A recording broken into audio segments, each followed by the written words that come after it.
But the one that called me the most was to write a book about my divorce. Still, there are no books on gay divorce. There are so many ways to live as a human on this planet, and they're all correct, you know. So I was a good gay. I did the gay marriage because we could now, and I felt like I've got to do this because it'll normalize it, make it easier for generations coming. That's the only form we use it in, is in the past tense, where we say, like, you have my undivided attention. But we don't use it as an action.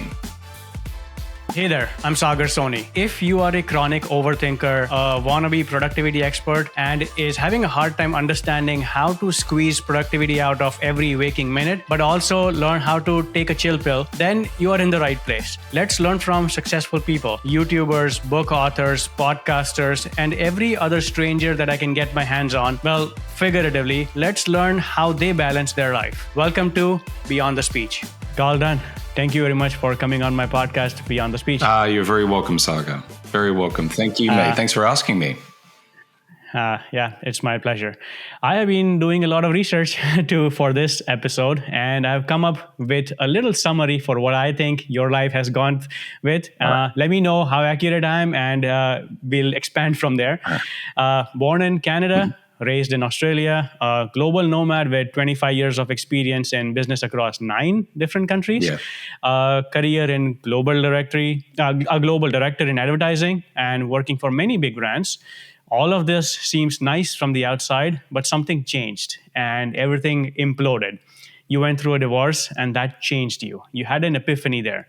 That led to a whole new life. Let's start there. What happened? What was it that you started chasing there? Well, I moved to America in 2005, I think it was. And I moved there with the intention of becoming a full-time screenwriter. So I left my advertising life. I was still freelancing, but I left full-time work because I was pursuing this screenwriter idea.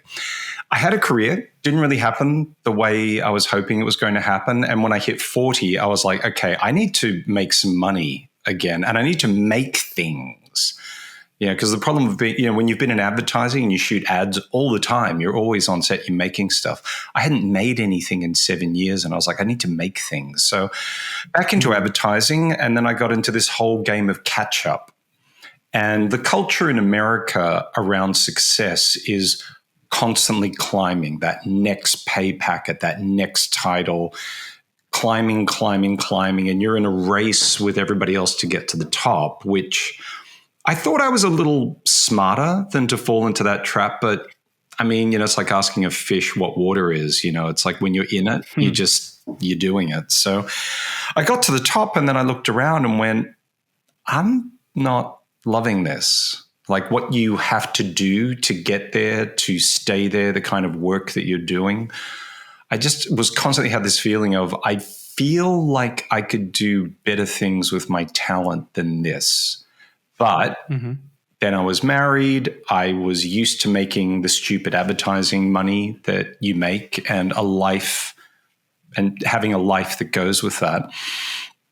But then my husband and I started getting divorced, and we were one of the first gay couples to get a divorce in Los Angeles. Certainly the first one I knew of. And then everything just started falling apart. We had a very acrimonious divorce. It went as bad as you hear those things going. And it was a money fight. It was horrible. Lawyers, it was awful. And at the same time, my job went into overdrive. So I had this terrible divorce happening, working 70, 80, 90 hours a week at work. And I just kind of lost the plot. My client left the agency. I got fired. There's no one ever who's been happier to have been fired in the history of California than me. At that point, I was like, yes, thank God. And the only thing I could think of doing, I was still in the middle of my divorce, but all I could think of doing was I need to get out of America. And I came here to Berlin, which has always been my second home, I didn't even know what I was going to do when I got here. I just needed to go somewhere quiet and just be still and figure out what was next and start again.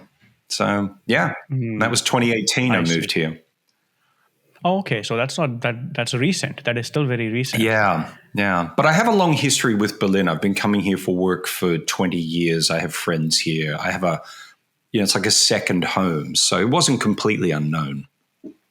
I see. So when you went through all of this, do you think this internal crisis that you had, was that just associated and was connected to your career path, or was your identity tied to who you were married to as well? Was that all together, or was it just purely career based and you just wanted to get out of the States? No, it What was were you trying to fight? I'm just trying to sure. understand No, it that. was all tied together. I mean, what I decided to do at the beginning of my divorce was I was going to use it as my crisis of identity because I felt like I had really lost myself and I didn't know who I was anymore.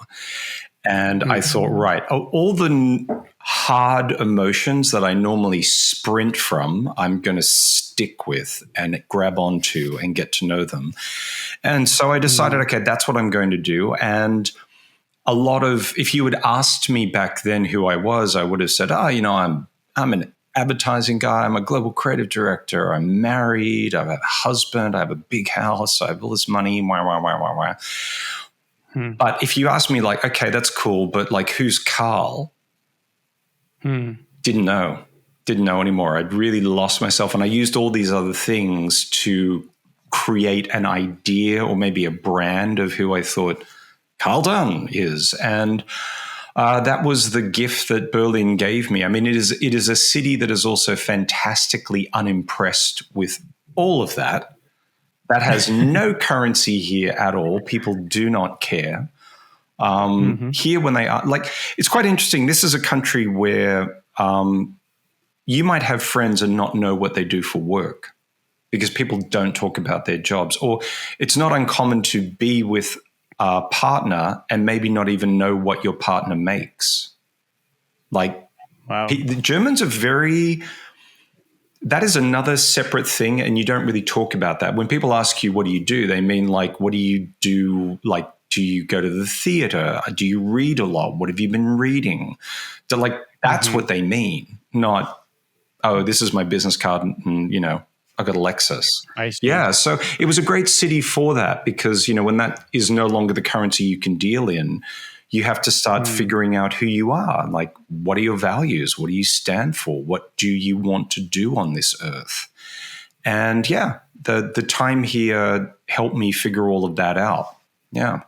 I feel like I'm just thinking that if you ask me now who I am, I'll just say I'm an engineer who has a side, who has a hobby of talking to interesting people online. So that's my thing. I don't know how else I would describe myself. So if you went through that journey, Yeah. I'm assuming you know now what came out of it. What was your journey? What is your inner self portraying now? Who is Karl Dunn now? Well, I decided to use whatever talents I've got to do the most amount of good for the most amount of people. That's what I decided I wanted to do. That felt really good when I made that decision. I'm like, all right, I have no idea what form this is going to take yet, but that's at least a direction to move into.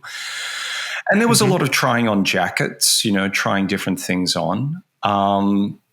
And I thought it could take a lot of different forms. I mean, I honestly thought about becoming a yoga instructor. I thought about going and working for nonprofits as their advertising, PR, marketing person. I thought about a lot of different things. But the one that called me the most was to write a book about my divorce because there are no books on... Still, there are no books on gay divorce. I think there's another one just came out that a lesbian wrote, I think. But it's a desert. So I wrote the book because I thought, okay, the first thing I could do is do this for my community so that no one has to go through the experience I did, which was walking through this whole thing clueless. Because, we were only just given the right to marry. So divorce is like, nobody I knew had been through a divorce. I didn't know anyone. And what I was going through, the kinds of loss I was experiencing were not the same as heterosexual divorces. There were some very particular parts that only apply to our community. And I just thought, I need to put this down. So that's what I did at first. I wrote this book. Then I started freelancing again. And I was very particular about what I worked on, because at some point you do have to start paying rent again, and there's no I was money just in wondering, books. There's no money. everybody. Oh yeah, okay, that's good to know. Everybody says that. Everybody says that. This is good to know because I want to write a book. I want to work for an NGO, but then my rent is due in 25 days. I will give you here are the 3 greatest lessons I learned about writing books. Please do. Okay, first thing is you have to write for. You can't write for fame. You have to write for impact. You have to write to make the dent in the universe you want to make, because there is no money in books. If you're a self-published author like I am, if you sell more than 200, that is unusual as a self-published author. If you're an author with a publishing house, if you sell over 1,000, that's considered a success. So the books that we hear about all the time, and there seem to be a lot of them, so you fall into this trap of thinking, oh, lots of books are making people money. Then they're not. If you go to the Amazon, look up any book on Amazon and go to the rankings right down the bottom, it'll tell you of the 2.5 million books for sale on Amazon, it'll tell you where this one is ranking. Anyone who's not in, I would say, the top, if your book's not in the top 25,000, maybe even top 20,000, you have a day job. So you need to know that. That's the other really important thing about it. And then the other thing is when you've written a book. So the first thing is write for impact. Don't write for fame. You will not sell many copies. So be conscious of how much money and time you want to put into it, because it probably won't come back financially. And then the third thing is, once you publish a book, it doesn't belong to you anymore. It belongs to everybody who reads it. And I have my relationship with the book, but what I found is you publish it and it'll find its audience, and they will find things in your book that you didn't even think were there. And it'll mean something different to every person who reads it, and it's beautiful. Like when people share these things with you and they tell you about how it helped them through, it found a huge audience who are not in the community and have not been through divorces, but they see themselves in the pages. And it's a privilege. Impact you're talking about. That's the impact you're talking about. It became a universal book that I always hoped it would, because here's another thing I discovered along the way is that the world has an idea of what it is willing to accept from different people. So, for instance, when I wrote my book about divorce, it wasn't about divorce or a journey to self, or before it was any of those things, for the rest of the world, it was gay. And then you have to deal with what is allowed to come from my community to the rest of the world. And what I discovered is that, the rest of society, a lot of it, doesn't think they have anything to learn from us, that they think that my community is here for their entertainment and not their education. And if you look at the things that pop, that are gay themed, and this is no shade on these programs, I think they're important programs, but, it's Queer Eye, it's RuPaul's. And if there is a gay character in a movie, chances are they might be dead by the end. Until very recently, if you were gay in a movie, you did need to be dead before the closing credits, So, but even like RuPaul and Queer Eye, a lot of that show is about us processing the oppression foisted on us by the society that makes up the majority of the viewers. They enjoy watching how we process it. So writing a book like mine, so that's another thing I would say, if anyone who's listening is an author, be conscious of that. There is a lens through which your work will be viewed. There's actually a fantastic movie. It's called American Fiction. It stars one of my favorite actors, Jeffrey Wright, who is an African-American intellectual, a little bit angry, who decides for shits and giggles to write a book, and he pretends to be a gangster on the run. This book sells its like crazy. And it is a comment on what is allowed to come from a community, from a group of people, by everybody else. So I would say that also, just be conscious of that when you're writing, that you may be hitting walls that you think, I don't understand why this wall is here. I see. I think that's a very interesting point, because the impact that you have when you write a book, you never know what community you're going to hit, Yes. and the new conversations that are going to rise out of that. Readers are a lot smarter than the publishing industry. Okay, they all come from different perspectives, right? So absolutely. For anybody who's interested, the book's called How to Burn a Rainbow. Yes, correct. Yep. I see. You wrote this book because you needed some help and understand others' perspectives, but you didn't find any. So that's when you decided to just write your own book. That was essentially you came to this. Yeah. It originally, I think it sort of started as a series of video diary entries I was keeping for myself. I was having these revelations, and I showed a few to a friend of mine, and he said, "You need to put this in a book." And it took years to write.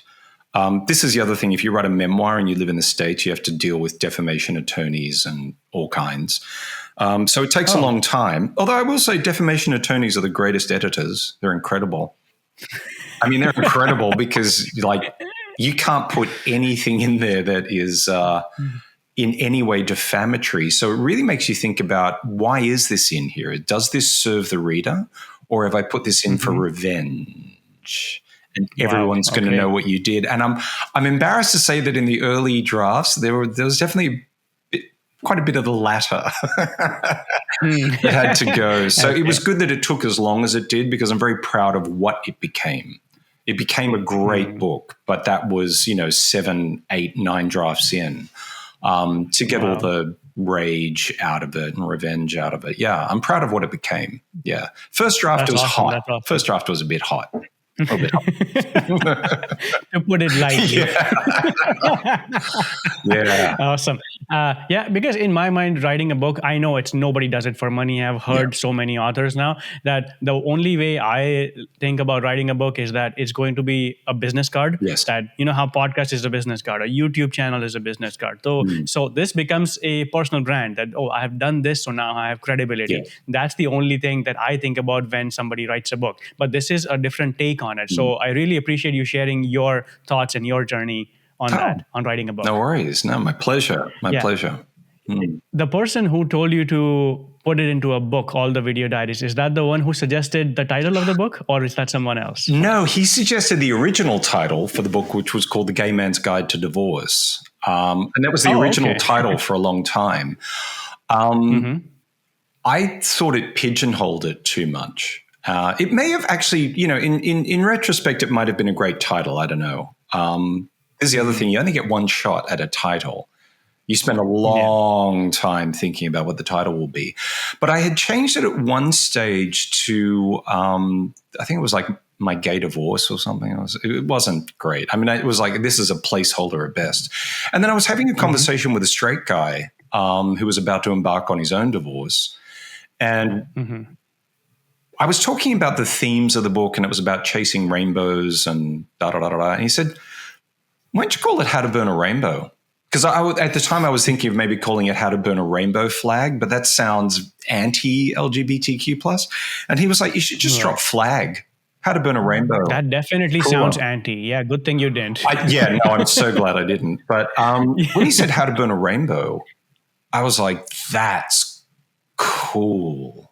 That's really cool. And it just pulled together all of the meaning of the book, which is, chasing these dreams that we think are going to make us happy, following these scripts that we get told we're supposed to follow, only to discover we're miserable. Like I did everything the straight world told me to do, like succeed, get to the top of your industry, make all that cash, get married, because that's, like the pinnacle of achievement in society. So I was a good gay. I did the gay marriage because we could now, and I felt like I've got to do this because, it'll normalize it, make it easier for generations coming. I did all the things I was meant to do. And I woke up one day and I looked at my fiance at the time and this big house I was living in and the dogs, huge group of friends, great family, lots of money. I'm like, I am miserable. And I don't know why. And I didn't know why. I was like, no, I did all the things I was told I was supposed to do. Like, I'm owed my happiness now. I'm owed. And that was the beginning of the untangling, I would say. That's where it all started to unravel, was hitting the final destination that you thought was going to be, this is it, and it's just going to get even, and to get there and go, this doesn't feel right. So, and honestly, it takes a lot.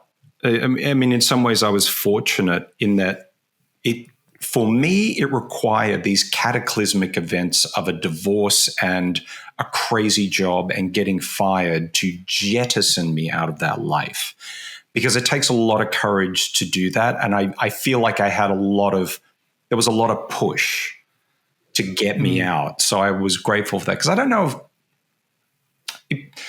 I mean, there was definitely a point at the beginning where I was so terrified of the journey I was about to go on that if I had had one sliver, one crack of opportunity to maybe just go back and try and do it different, not necessarily with my husband, but another version of that life, I probably would have tried that first. So I'm grateful that it didn't work out like that. That's the uncertainty part of it, though, because you don't know what's going to happen. So you constantly wonder if you made the right choice or not. Right. So, and this is another thing about the book, is that I knew I was on the right path because guides kept popping up. Every time I was like, I don't know what to do now, the right person would turn up with the right information at the right moment. And there is something about when you take a leap, and I do not pretend to understand the mechanics of the universe and how they work and whether this is divine or a force greater than us that orchestrates all this. I don't know. But I do know that when you jump, you are met with mighty forces that come to your aid. And it is a great act of faith to just step into that unknown and trust that, you know, the road is going to be there. It's like driving at night with the headlights on. Like, you can't see the entire road, but you can see enough of it and it keeps turning up. You're like, all right, I guess I can keep driving. And it gets very scary. You know, like there's a point where you've gone so far away from land and there's still no land in sight and all you see around you is the ocean. And you're like, well, too late now.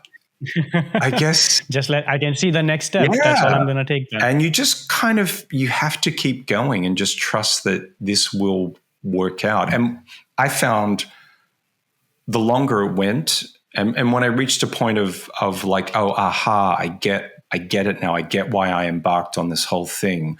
When I looked back, I went, oh, of course it all happened that way. It had to happen that way. It always connects at the end. Always makes sense at the end. You know that. Always, but not obviously when you're in it. And that takes a certain, you know, courage and fortitude and encouragement by people around you to just stay the course, to keep going. Hey, quick pause. If you're enjoying this episode and getting value out of these conversations, I have a small favor to ask from you. If you're listening to this on Apple Podcasts or Spotify or anywhere else, I would greatly appreciate if you leave a 5-star review. It's going to help more people discover this show. And if you're watching this on YouTube, subscribe to my channel and drop a comment with your thoughts. I would love to hear your take as well. So let's keep these conversations going. All right, back to the episode. I like the concept of when you look for guides, you will find guides. It's the same thing that, if you don't know how many red Camrys are out there, but then when you start looking for it, you just see them everywhere. So it's the same concept. I think you just need to, as you said, you just need the right courage. Just jump into it. Be okay with the uncertainty because at least you can see the next step. If you can see that, just take that and then the next step might reveal itself. And honestly, a lot of people around you will tell you that what you're doing is crazy.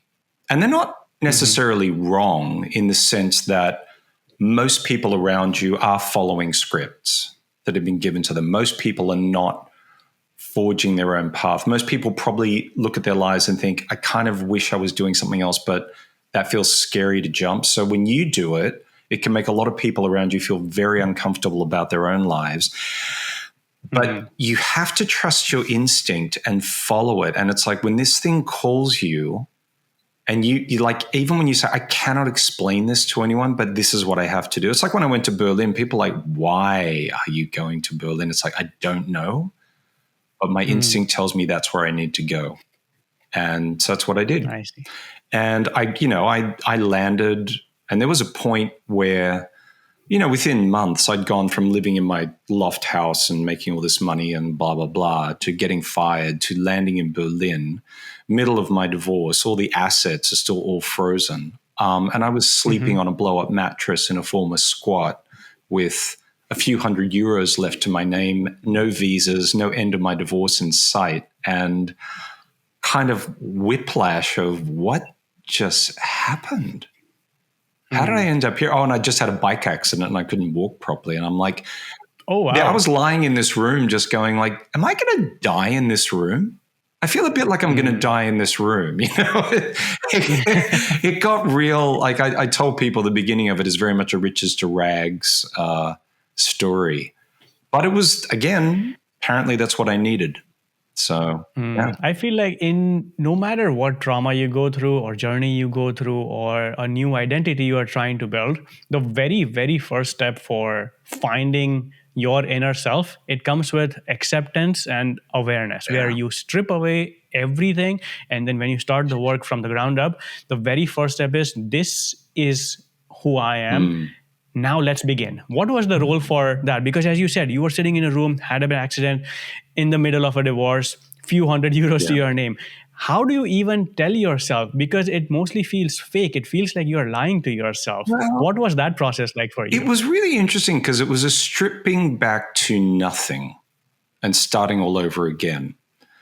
And it was everything. It was the clothes I was like, when you've left one life that has its codes and its norms and its uniforms and its behaviors, and then all of that is suddenly gone, you go, all right. And suddenly everything changed. I had all these designer clothes in a box that I'm like, well, I'm not going to wear any of that nonsense now.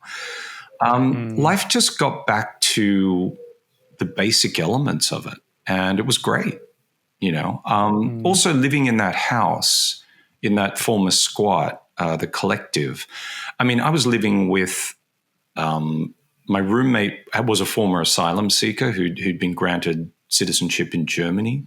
I was living with, refugees, asylum seekers, low-income artists, and people I never met when I was in my old life. And suddenly here we are, and we're all relying on each other and so it was a real re-education in humanity and connection and in what's important and what isn't. And I spent like 18 months not working. I just needed to not work, it was like I'd been sprinting for 30 years or something, and I just needed to stop. And that was, I think, probably the greatest gift I ever gave myself, was just I've had a job since I was like 12, so it was shocking to not be working. I had to get over a lot of working class guilt to allow myself to not work, to make an active choice to not work for a while. But I say that, but at the same time I was writing the book. So I was working, but I didn't have a job. You don't like just dipping your toes into uncertainty, yeah? You just have to jump in and then see what comes out of it. That's what I'm trying to see here. And that's what I gauge out of your experience so far. Yeah, I was in both feet. And even, I'd say also you get very comfortable and develop the muscles that you need to have no idea what you're doing, but just do it anyway. I thought at one stage, just post-COVID, I actually thought very seriously about moving back to the States and going back to New York and trying New York out. And I went back and, a kind of post-COVID New York, I looked at it and went, you're not the city. I wanted Sex and the City, New York. And that's gone. I'd always meant to live there and I never did. And then I was like, I think I missed it. No disrespect to New York or any New Yorkers listening. It's an incredible city. It just wasn't the city I'd fantasized about for myself. No shade on New York. Don't get in the comments. Yeah, say it one more time. One Yeah, more time. no shade on you, New York. Love you guys. Love you guys. I do love that city. I mean, it has an energy that is unlike anywhere else in the world. It's incredible. But yeah, I was like, maybe this isn't it. I'm not sure. And I debated, like, maybe I'll go back to Australia. Maybe, I don't know. And then I got back here to Europe, and a friend of mine had written an idea for a TV show and sent it to me. And I was like, oh, this is really cool. Can I write the pilot episode? So suddenly all that 7 years of screenwriting uploaded. Long story short, we spent 2 years writing TV shows together. And I honestly thought, when I said before I want to use my powers to do the most amount of good, entertainment is one of the few places on this planet where people are actually listening. It's one of the few places people have shut the fuck up. And sorry, can we swear on this? I hope so. That's fine. Yeah, totally like fine. just literally a quiet and listening to something. So I thought, maybe I can put these ideas into the world through TV shows. And he and I, we've known each other 20 years. We've never worked together. He's from the ad world as well. And we had a thing. It was amazing. Like we were incredible as a writing team. And next thing we knew, we had like 10 TV show ideas. Then 2 of them were going ahead. Then the actor strike happened. Then 2 of them were not going ahead. And he was like, dude, I have to get a job. Well, he had actually just started a new job, and he's like, dude, I need to double down on this. I'm like, I get it. He was moving. And I'm like, I can't be involved in something again where there are all these people in between me and the thing I want to make. So that's when I decided, okay, now I'm going to double down on the book, finish the book, get it done, publish it, get it out there, well, self-publish it, get it out there. And then I did a whole tour. After it launched last year, I did a tour through the States, 6 cities. I got on breakfast TV 4 times, which was amazing. And I felt really at home in a TV studio. It felt very, very natural. And like not tooting my own horn here, well, a little bit maybe, is that, all the people who interviewed me on these shows, they were like, dude, you're a natural.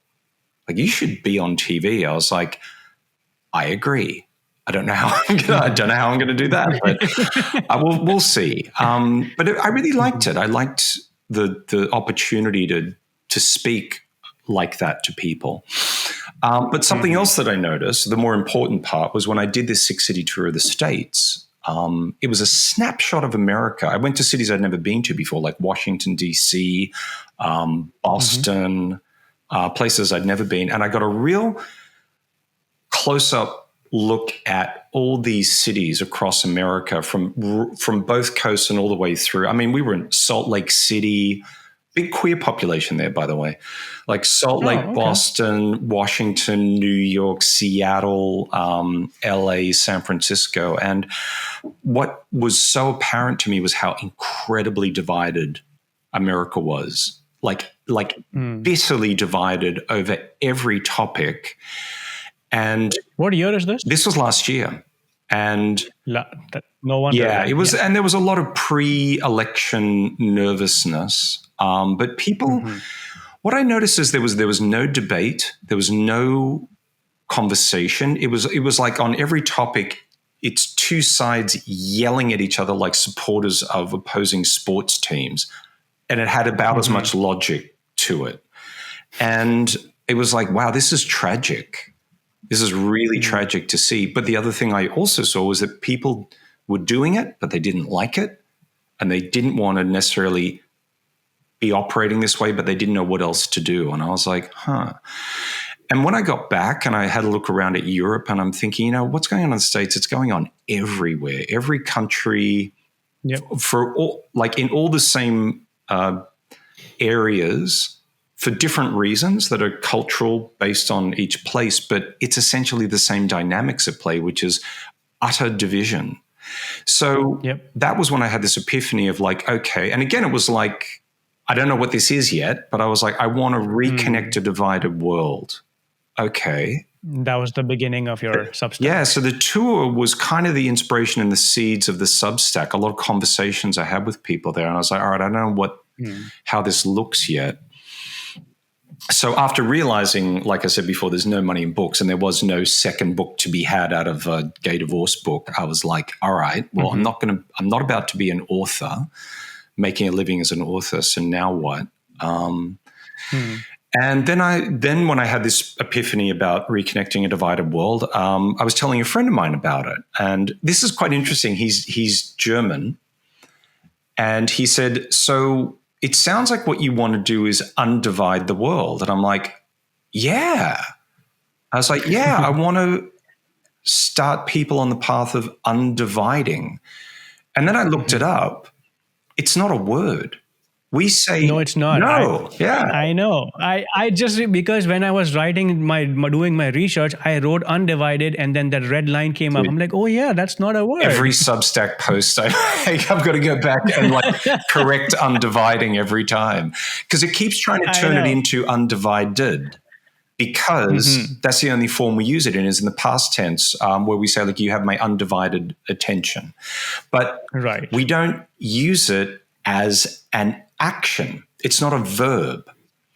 And so I was like, okay, I want this to be a verb. So, and what I've been really encouraged by is a lot of people now who read Undividing use it. They use it as an actual word in conversation to describe what they're doing. I'm like, excellent. It's like, and so, but like when I first started writing the Substack, like I'm just writing there going, I don't know what I'm doing. I have no idea what I'm doing. So I'm just like writing stuff. Yeah. But one thing I knew was definitely going to be part of it was the emotions diary, which is what I post every Thursday. And that was such a revelation tool, companion, advisor for me during my divorce. It was a practice someone introduced me to. And that thing saved my life. It literally explained me to me. And after doing the emotions diary for years, I really have a good handle on how I'm wired inside. I don't have the master plan, and I'm still surprised sometimes by some old software that will suddenly upload out of nowhere. But I think the greatest thing that any human being can do is to know themselves, and the emotions diary just it's incredible. I mean, I can't say enough amazing things about it. And so I knew that would be part of it. And then I started mucking around with formats, but then I found my groove, and then I wrote a couple of notes. So for anyone who's listening who isn't in Substack or doesn't know what it is, well, I've heard it called OnlyFans for intellectuals, but I think it's more about, it's a social media platform for people who like to write and people who like to read long form thinking. And it's a beautiful place. It's a very supportive community. And I'd heard about Substack, and I kind of started an account, and I was clicking around. I hadn't written anything yet, and then I started writing in January this year. Yeah, that's crazy. Is that really only 6 months ago? Yeah, wow. And then your emotional diaries is only 6 months old? Yeah. Oh, no, I mean, I've been doing the emotions diary since 2017. Yeah. Oh, okay. But in a form of Substack. In Substack, I've only been doing it for 6 months, broadcasting it on there. But again, for your readers, so you have these long form articles, which kind of appear a bit like magazine format, where you see, oh, that looks interesting, I'll click on that. And then within Substack, there's a kind of Twitter. I say Twitter, I'm not going to say X.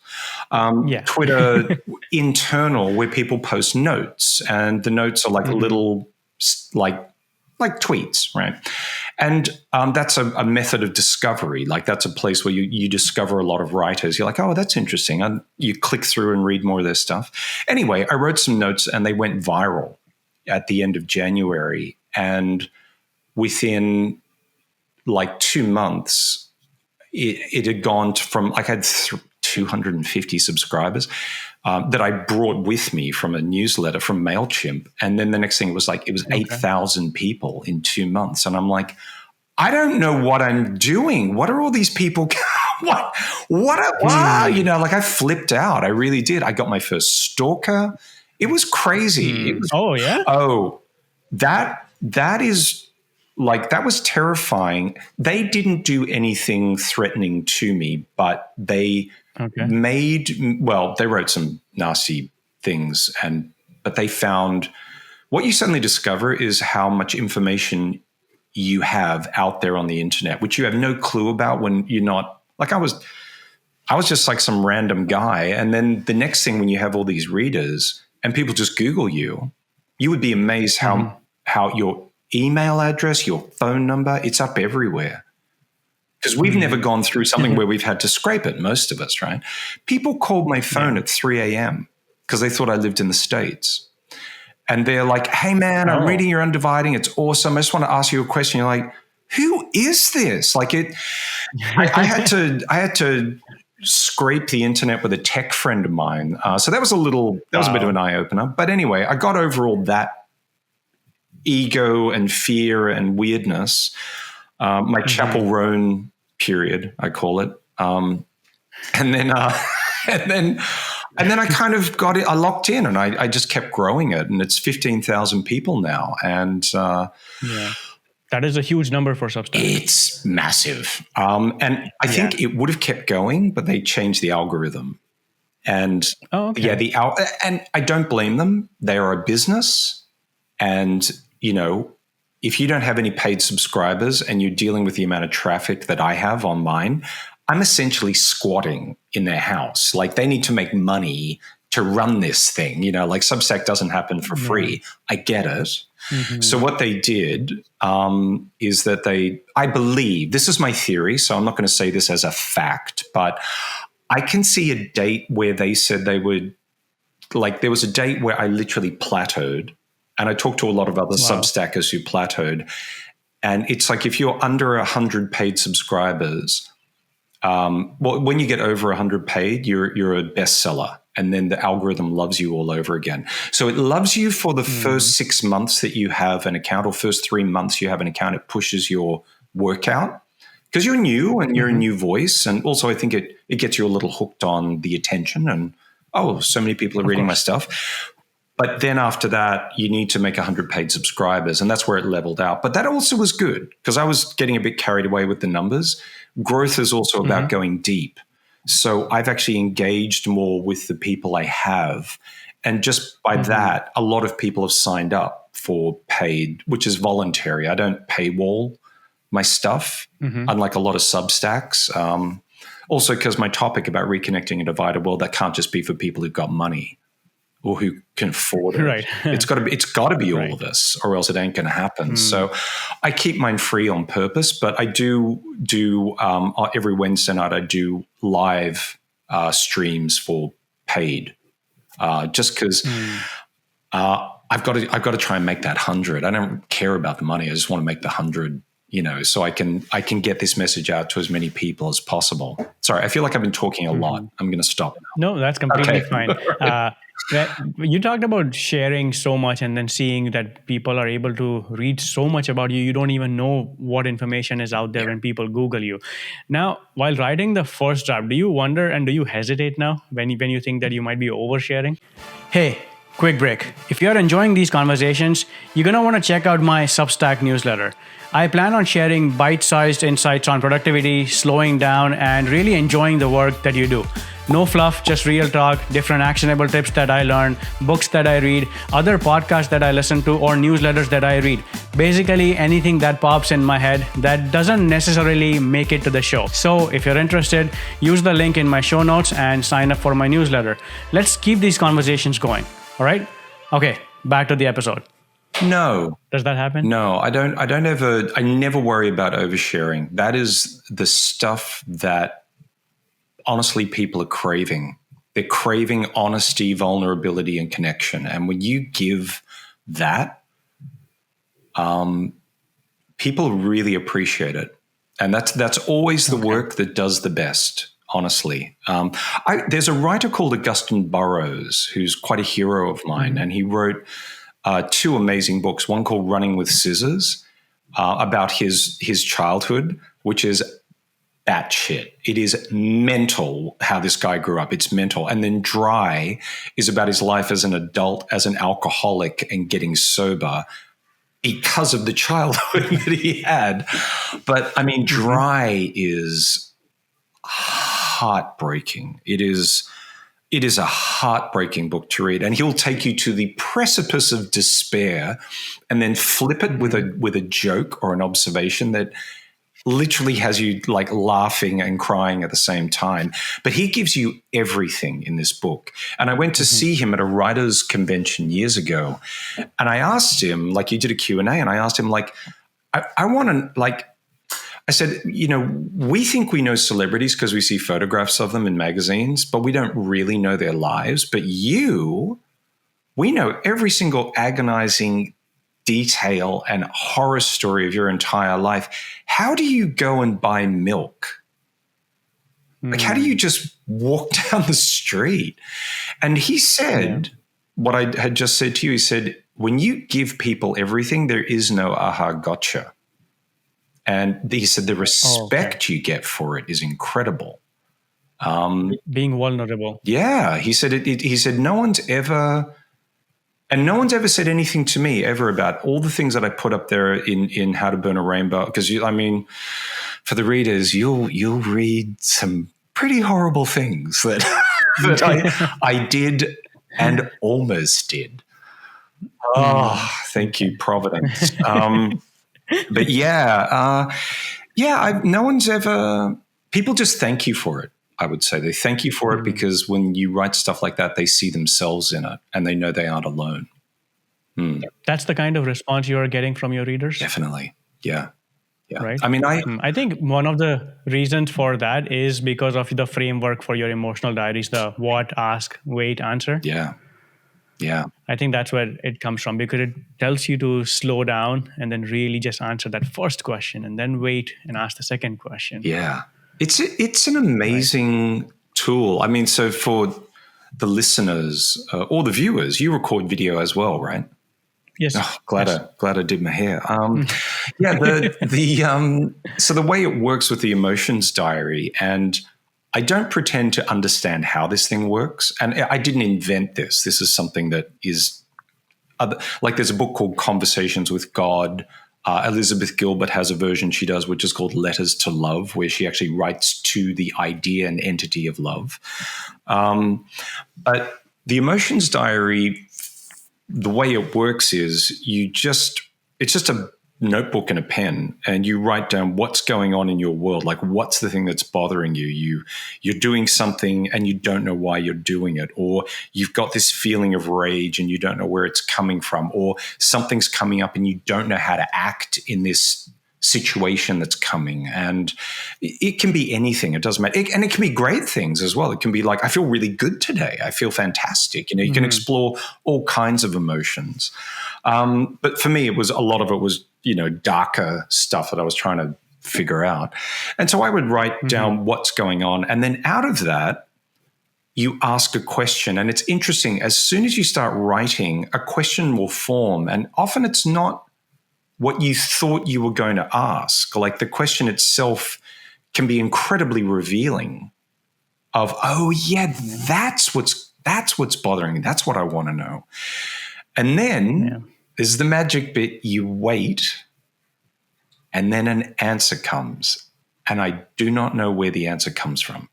It can be from the universe. It could be from however you think of God. It could be from your grandma's ghosts, your spirit guides. Maybe other people have a theory, like other people doing the emotions diary think it's ancient wisdom trapped in us that we don't remember how to access. Like, honestly, it doesn't matter.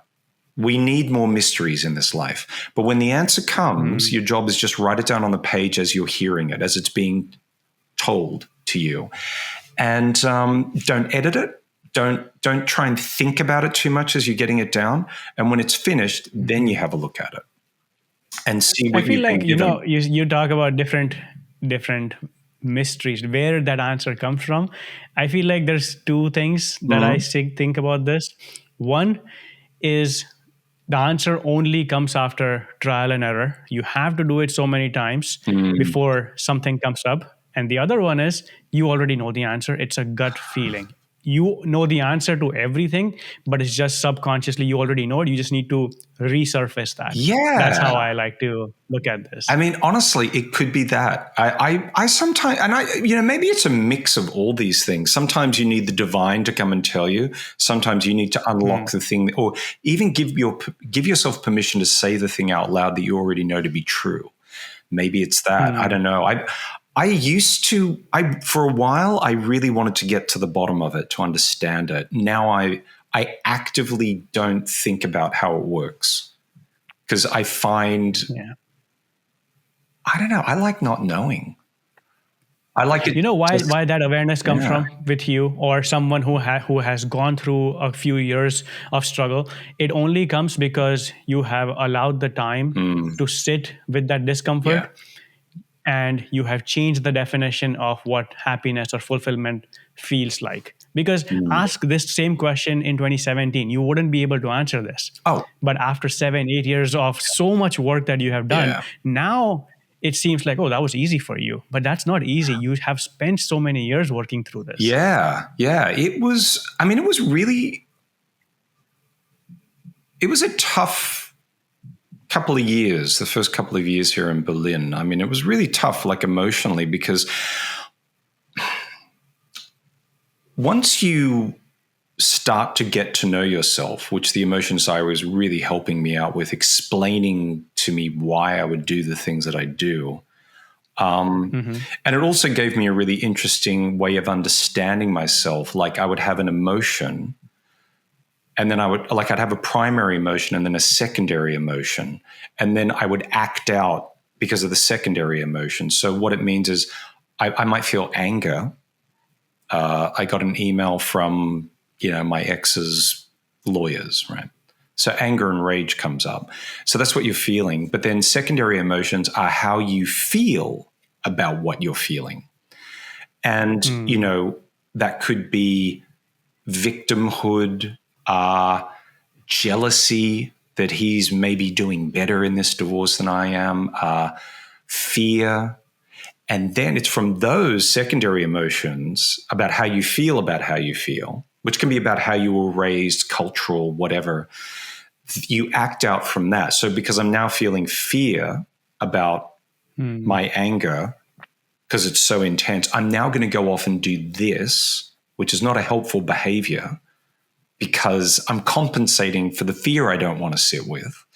And then whatever terrible behavior that is has all its own ramifications. What the emotions diary did was help me go, oh, I'm feeling this, and I'm feeling this about what I'm feeling. And normally I would have gone off and done this, that, and I was like, but that's cool. I'm just going to sit with it. And then you start sitting with it and you get to know them. Like we spend a lot of time running from our emotions. My emotions now are like characters, like people that I've gotten to know. And now I invite them in for coffee, like sit on the couch, man, let's chat. You're back again. Wow. Again. All right. What do you got to say today? And then you start to get to know them, and they're not terrifying anymore. And so you really begin to understand yourself. And once you get a taste of that I hate to use the word self-mastery. That's not right. Self-knowledge. It's very addictive. And you're like, oh, I want to do more of this work and more of this work. But then you start really drilling down.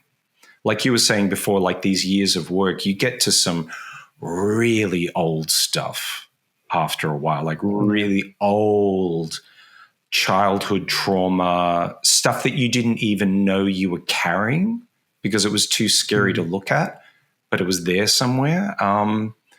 You get to that stuff. And then when you start getting in there, it's good that it takes a while to get there, because by the time you get there, you've got the tools to deal with it, or know, oh, I can only deal with about this much of it today. I'll come back again in a couple of days and look at that again. But you start...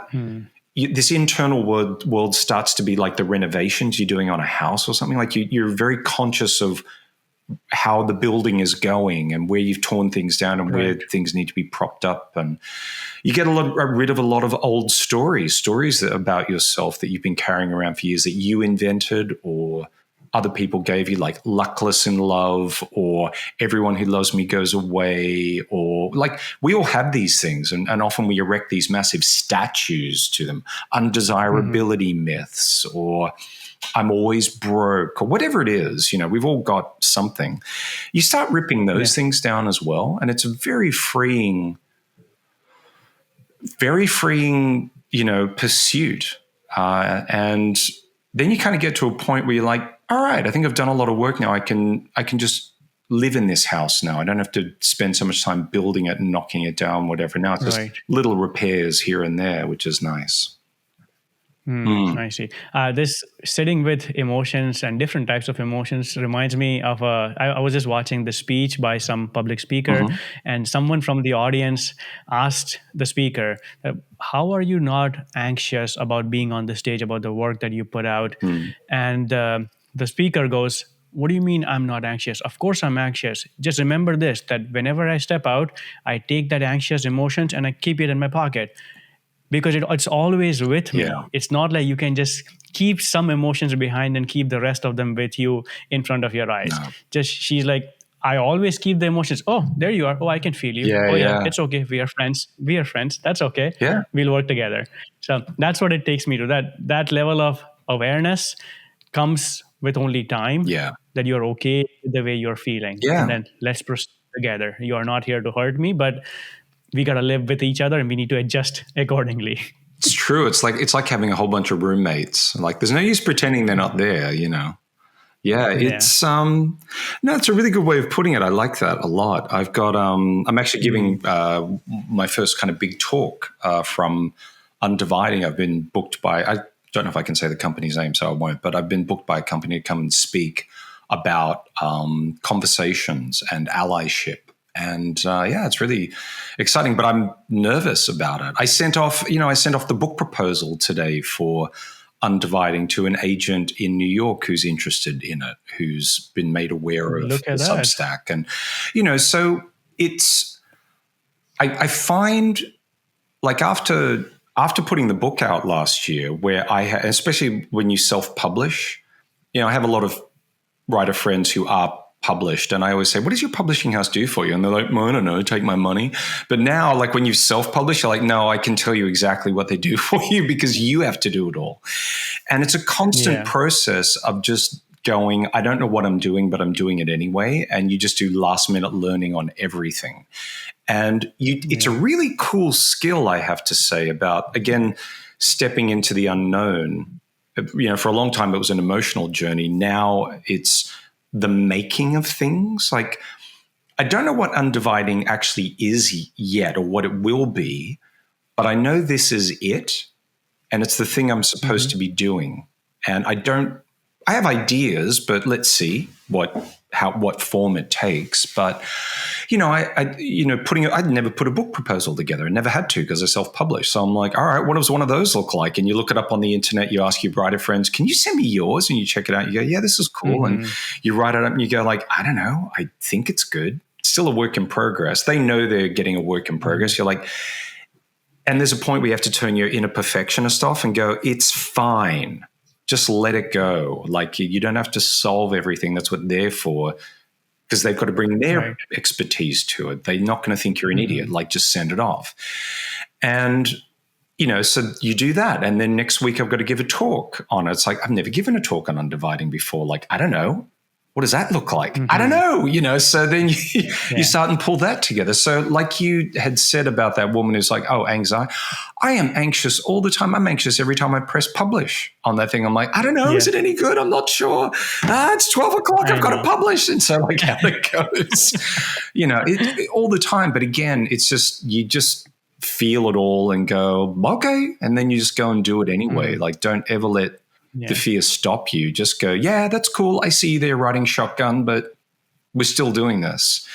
And that is a great thing to discover, because everybody can do that. And that is such a great thing to discover about yourself, that you can move past fear, do all these things, because then you look at yourself and think, wow, I didn't think I could do that last week. So wow, what else am I capable of? I know. It's wonderful. It's a very amazing feeling. It is. Yes, it is. I know. I know. Yeah. Yeah. When you said that this is what you're supposed to do with Undividing, oh, maybe this is what I was supposed to do. I don't think that's only true in this current situation, Hmm. because just go back 6, 7 years. Did you think you would have something called Undividing? No. And now you are going to have an agent. You are submitting a Well, book proposal. You hope, have someone asking you for a hopefully, keynote speaker. hopefully I will have an agent. I mean, I'm not signed. They're just interested in the Hmm. idea. So that went off today. Hmm. But yes, I mean, I like to think positive. I'm cautiously optimistic, I guess I would say. Hmm. So hopefully. But And the you fact don't that, know where your steps are going to take you, right? yeah, I So mean, the just fact that keep doing that. someone of that caliber is even interested in it tells you, like, if nothing else happens, it tells you there's something here. I'm onto something like that feels right. Like a lot of people are going, yeah, that feels like a really timely topic. But I mean, I think, I know like a few years ago, before I'd even finished writing How to Burn a Rainbow, I knew that I've always liked telling stories. I've always liked finding the connections and the common ground between things that don't seem like they're similar at all. And I've always loved traveling around the world and living in places and just finding out so much more about how you can live and what, like what worship can look like in this country, what culture can look like here, what food can look like here. And there are so many ways to live as a human on this planet, and they're all correct, and we can learn so much from each other. And I've always had this idea of, I want to do something with all of that, but didn't know what that looked like. But I've always loved writing stories that make us feel like we have more that connects us. And so I think That's beautiful. Undividing is like the kind of it's become the vessel where all the things that I like doing, that I'm passionate about, it falls into this. I mean, I don't know what it'll become. I kind of I come back to the idea of entertainment, and I think it would make an incredible TV show where, it's like you do Undividing and you visit countries and you go, let's look at all the divisions in this country. What's happening here? And you do an episode every week with two people on completely different sides of an issue. And it's not my job to solve it, but you work with I imagine I'd be more like a facilitator, a bit like how I am as a writer. I'm not a psychologist, psychiatrist, politician, whatever. I mean, I'm not a sociologist, none of these things, but I can see patterns and facilitate an idea. And then I think, you could have experts on, like, I think it could be a cool show, like kind of Anthony Bourdain style, bringing people together and basically the ultimate thing is every time people have a conversation who would never have spoken to each other before. And I think if you could put that out onto screens, how cool is that to show people, oh, it's actually possible. Yeah. You can do this. Yeah. So I don't know. I have hopes and dreams for it. We'll see what happens. That's awesome. Yeah. So right now in the near future, you are going to continue writing your Undividing. Yep. Substack.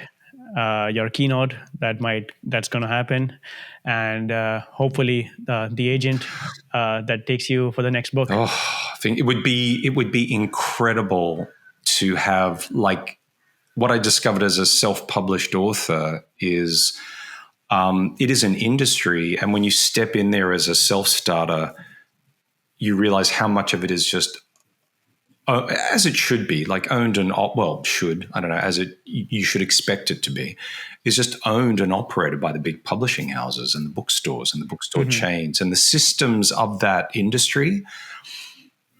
I mean, I had incredible success as a self-published author with my first book, and it's very rare to get on TV when you self-publish, and to get on 4 times, to sell a couple of thousand copies, to have all the attention that it got, is almost a little unheard of. And I thought, if I could have an agent and a publishing house behind me this time and take everything I learned last time, I'm like, damn, I could. Yeah. I feel like I could do a lot with this message and get it to a lot of people. So And maybe undividing just becomes a thing. I mean, my greatest joy is I hope I'm sitting somewhere one day in a cafe and hear some people behind me, or on a bus or something, and hear some people behind me talking about undividing with no idea of where the word ever came from, but that it's entered the idea, the concept of it, and the word has entered popular culture, and that people understand what that is. And there is a word for it, which means it's a real thing, it's validated, and people understand what it is to do that. That would be amazing. That's an incredible feat. That would be amazing. That would be amazing. Yeah. So I don't know. Let's see. We'll see how it all goes. Yeah. Let's see how this chapter starts and ends in your life now. That would be amazing. This takes me to the end of our conversation. I really appreciate you taking the time for this, Karl. I really, really enjoyed this conversation. Thank you, Saga. Me too, mate. Nice one. Yeah. Alrighty. Thanks a lot. All right. Thanks so much for having me on, mate. Cheers. Bye-bye.